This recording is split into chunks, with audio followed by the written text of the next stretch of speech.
All right, here's the deal. We didn't build the border fence. We armed and trained Mexican soldiers who then turned on us and the bad guys and joined the drug dealers. I have some pictures that I want to show you that depict some of the brutality that is going on in Mexico. I have to warn you, they are disturbing. I mean, you've seen this stuff on television before, but this is real. If you have children in the room, just turn the channel for 20 seconds or have them leave the room for 20 seconds.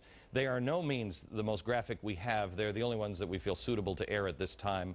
But I want to show them to you. Can you bring them up here on the... these are bodies, and they are wrapped with warnings. And these are showing up all over Mexico. And the warning is, don't mess with us. Don't even try to take on the Zetas. Joining me now from El Paso, Texas, is a documentary filmmaker and author, Rusty Fleming, who has been embedded with the Zetas for a film project. Most people, Rusty, don't even know who the Zetas are. Can you explain these killers? Sure. First of all, they were outfitted as a special forces team in Mexico. They were trained in Fort Benning, Georgia, at the School of Americas, and then when they were redeployed in Mexico, about 50 of them were defected and went to work for Asiel Cardenas and his brother in the Gulf Cartel and formed up the original group of Zetas, who are a extremely lethal and paramilitary trained group that have expanded into the thousands now. Rusty, you have any information, if I'm not mistaken, the last time we gave aid, because we weren't going to build that fence. Oh yeah, we will, but there's so many problems with it. We'll get around to it. First, what we want to do is we gave them 8 choppers, unmanned surveillance planes, we did truck scanners, drug detection dogs, bulletproof vests, law enforcement training, basically how we help them train people again. Any concept of how much of this stuff is now in the hands of the Zetas? Well, I have not got any evidence that suggests that any of the new equipment that has been given to Mexico has translated into the hands of the narcos directly. I do know this, that it's easier to compromise their people than it is to get a hold of their equipment.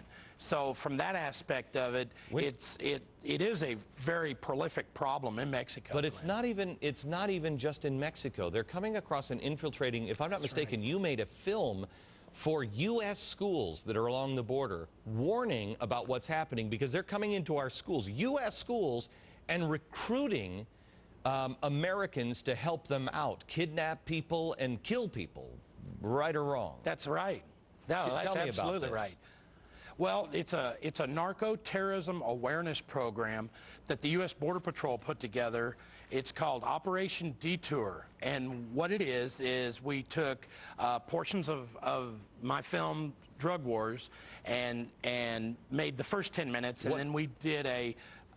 Go ahead. Well, I was going to say, what are the kids, what are they recruiting these American 14-year-olds to do? Well, first of all, they recruit them into what's called Halcon, and that is a surveillance-type technician. They use these kids to surveil the Army, surveil Customs and Border Patrol. They teach them in surveillance techniques. They actually teach them how to hack into computer databases. Then they go into a smuggling school, and they're taught how to smuggle narcotics north and how to get guns and cash south. Then there's an elite group called Sicarios, which are actually trained from 6 months to a year in paramilitary camps all along the border to become trained assassins. And there's a lot of evidence of this. I've even interviewed some of them. 14 years old. And these are kids, yeah, Glenn, yeah, that's exactly right. They're recruiting these kids, and you have to know why. They want American kids because they blend in with society here. They know the language, they know the culture, they know the roots. They can go through Border Patrol checkpoints. They look like any other teenager running up and down the highway. Rusty, thank you very much. America, we have got to get a handle on this situation globally. I mean,